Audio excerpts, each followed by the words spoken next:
LA 카운티 슈퍼바이저 위원회가 기본소득 시범 프로그램 제안을 승인했습니다. 이에 따라 앞으로 어떤 절차를 거쳐 시행이 될 것인지 알아보겠습니다. 또 주택 가격의 치솟음에 따라서 주택 구입자들이 신청하는 모기지 규모도 점차 커지고 있습니다. 또 코로나 관련 사기가 급증하고 있는데 EDD를 신청하지도 않은 주민에게까지 관련 사기 메시지가 나돌고 있습니다. 법무부는 급증하는 코로나 관련 사기 범죄에 대해서 전쟁을 선포했습니다. 자, 박현경 기자. 네, 안녕하십니까. LA 카운티에서 기본소득 시범 프로그램 시행이 한층 가까워졌다라는 소식입니다. 네, 어제 LA 카운티 슈퍼바이저 위원회가 기본소득 시범 프로그램과 관련한 안건을 표결에 붙였습니다. 네. 결과는 4대 1로 통과됐습니다. 아하. LA 카운티 슈퍼바이저 위원회가 안건을 승인함에 따라서 앞으로 기본소득 시범 프로그램 시행을 위한 다음 절차를 밟게 됩니다. 이 프로그램이 추진된다고 사실 지난주에 저희가 전화를 드렸습니다만은 네. 이 기본 내용을 다시 한번 좀 짚어볼까요? 네, LA 카운티 주민 최소 1,000명에게 아하. $1,000를 그냥 주자는 겁니다. 매달. 네네. 네네. 그리고 이걸 최소 3년 동안 이어가자는 게 골자입니다. 네. 지난주 이 소식 전해드리고 나서 상당히 많은 한인들도 관련 내용에 뜨거운 관심을 나타냈는데요. 네. 지난번에도 전해드렸습니다만 이게 전국에서 가장 큰 카운티에서 이런 기본소득 시범 프로그램을 시행하는 것이어서 전국적으로 이목이 집중되기도 했습니다. 네. 근데 어제 표결에서 4대 1로 통과가 됐다고 말씀하셨는데 한 사람이 누구예요? 이 반대한 사람이? 바로 캐서린 바거, LA 카운티 5지구 슈퍼바이저입니다. 네. 캐서린 바거 슈퍼바이저가 반대한 데는 크게 두 가지 이유가 있는데요. 하나는 이 기본소득 시범 프로그램에 대한 계획에 대해서 리서치가 아직까진 너무 부족하다는 점이 우려된다는 이유였고요. 또 다른 하나는 기본소득 시범 프로그램을 시행했다가 발생할 수 있는 사기 위험 때문이었습니다. 글쎄요. 그렇죠. 하지만 이 홀리 미첼 슈퍼바이저와 쉐일라 퀄 슈퍼바이저가 공동 발의한 이 모션은 빈곤과 경제적 기회가 결국은 공중보건 이슈와 직접적으로 연관되고 따라서 점차 벌어지고 있는 이 부의 격차 문제를 해결하기 위해서 광범위한 전략적 계획을 촉구하고 있는데 이런 네. 부분이 다른 슈퍼바이저들의 찬성표를 얻게 했습니다. 자, 그러면은 이제 앞으로 어떤 절차를 거치는 거예요? 이 프로그램이 실시된다 그러면은.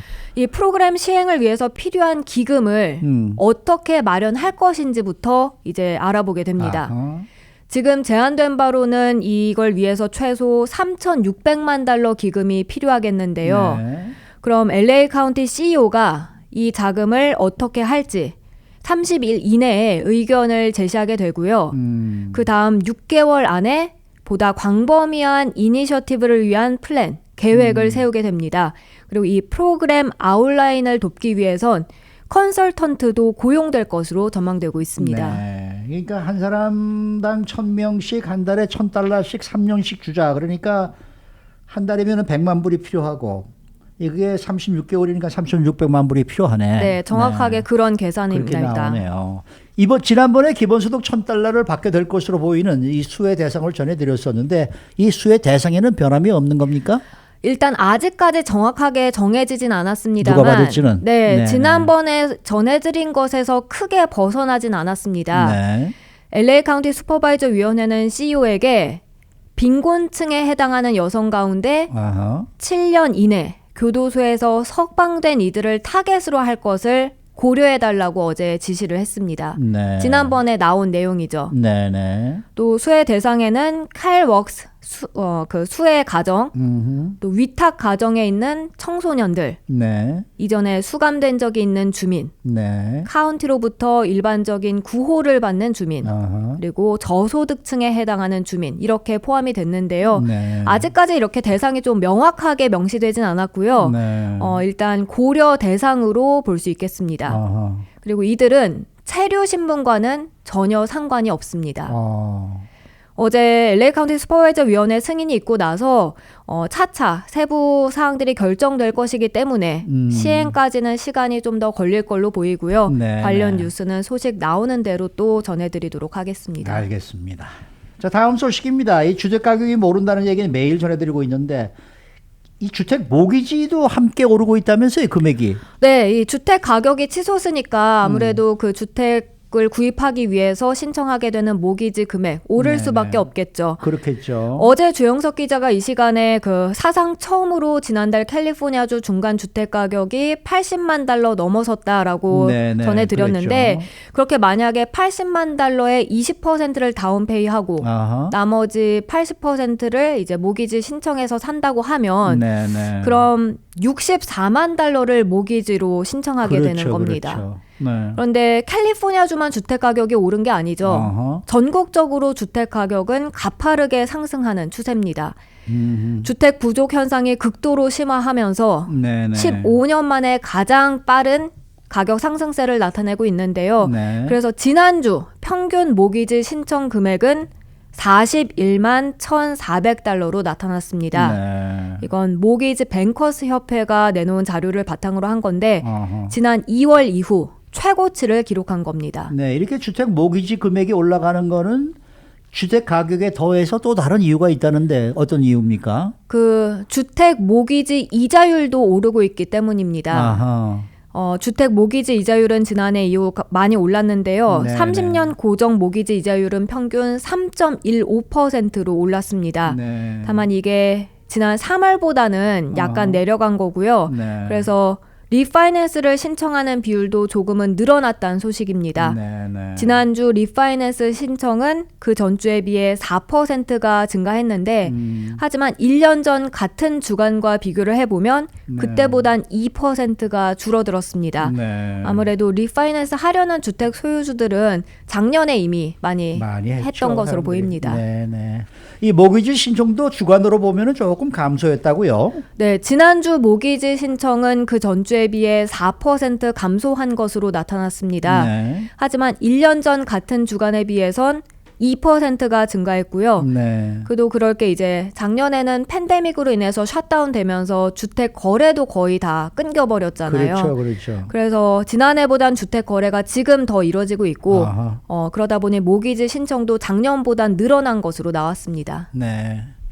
자, 오늘 마지막 소식입니다. 요즘도 그렇게 코로나 관련 사기가 기승을 부리고 있나요? 네, 지난주 비트코인 사기 기승 부린다는 소식 전해드렸는데 그렇죠. 사실 이 비트코인 사기와 함께 아직까지도 계속 이어지고 있는 이 사기가 그 코로나 관련 사기입니다. 그리고 그 중에는 EDD 사기도 있습니다. 네. 어제 한 한인이 받은 문자 메시지를 소개해드리려고 하는데요. 네. 이 문자 메시지 가장 첫머리에는 뱅크 오브 아메리카, 이게 대문자로 적혀 있습니다. 아하. 그래서 마치 뱅크 오브 아메리카에서 보내온 그런 문자 메시지 같은 느낌을 줍니다. 네. 그리고 그 밑으로는 당신은 뱅크 오브 아메리카 EDD, 프리페이드 데빗 카드 사용이 일시 중지됐다라고 나옵니다.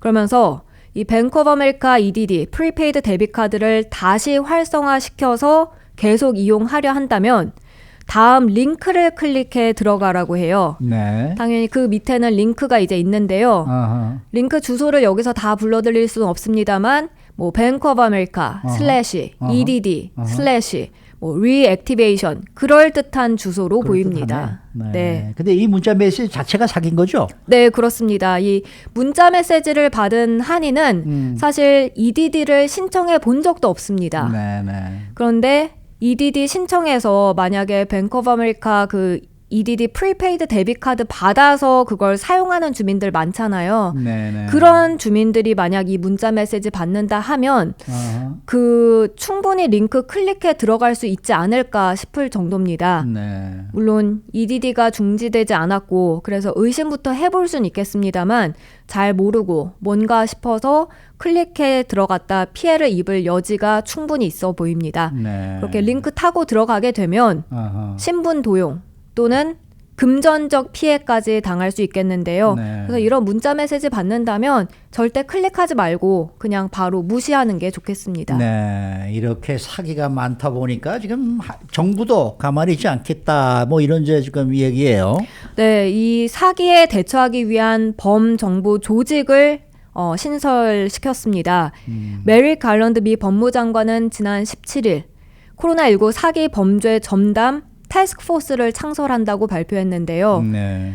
법무부 주도로 연방정부와 주정부의 각 공공기관들이 연합해서 사기 범죄 대응책을 마련하게 됩니다.